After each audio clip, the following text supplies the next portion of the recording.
உங்கள் வசந்தசேகர். இன்றைக்கி இந்த மத்திய பிரதேசத்தில் நடந்த விஷயத்தை பற்றி தாங்க பேச போகிறோம். இங்கே நம்ம தமிழ்நாட்டிலேருந்து போன மருந்து கிட்டத்தட்ட ஒரு 20 குழந்தைகள், பச்சிளம் குழந்தைகள் வந்து இறந்து போச்சுங்க. இருமல் மருந்து அதை தயாரித்தவங்க இப்போ கைதெல்லாம் பண்ணியிருக்காங்க. அதெல்லாம் இருக்கட்டும். இருந்தால் கூட அந்த கம்பெனி நடத்தினவர் வந்து ஒரு அதுக்கான வேலையை ஒருத்தர் வந்து அதுக்கு நியமிச்சிருக்காங்க 2 பேர்த்த. அவருக்கு சரியாக பார்க்கணும் இல்லையா? கவனக்குறைவு. ஏதோ பேசிக்கிட்டு ஒழுங்காகவே அதை தயார் பண்ணாமல் நச்சு தன்மை அதிகமாக அதில் வந்து கலந்துருக்காங்க அந்த மருந்தில். இப்போ வந்து நம்ம தமிழக அரசு உத்தரவிட்டு அதை செக் பண்ணும்போது அது தெரிஞ்சது. மா சுப்பிரமணியம் அவர்கள் அது வந்து தெரிவிக்கிறாரு. இருக்கட்டும். இருந்தால் கூட அந்த எவ்வளோ ஒரு விளையாட்டுத்தனமாக அது வந்து ஒரு கவனக்குறைவாக நல்லா கவனமாக செயல்படுங்க. இதுமாதிரி உயிர் காக்கும் மருந்தெல்லாம் வந்து இருமல் மருந்து இத்தனைக்கும் இதை சாப்பிட்டு இறந்து போச்சுங்க அந்த 20 குழந்தைகள்.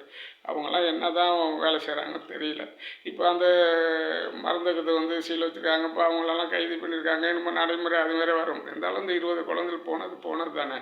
கொஞ்சம் கவனமாக செயல்படுங்கள்.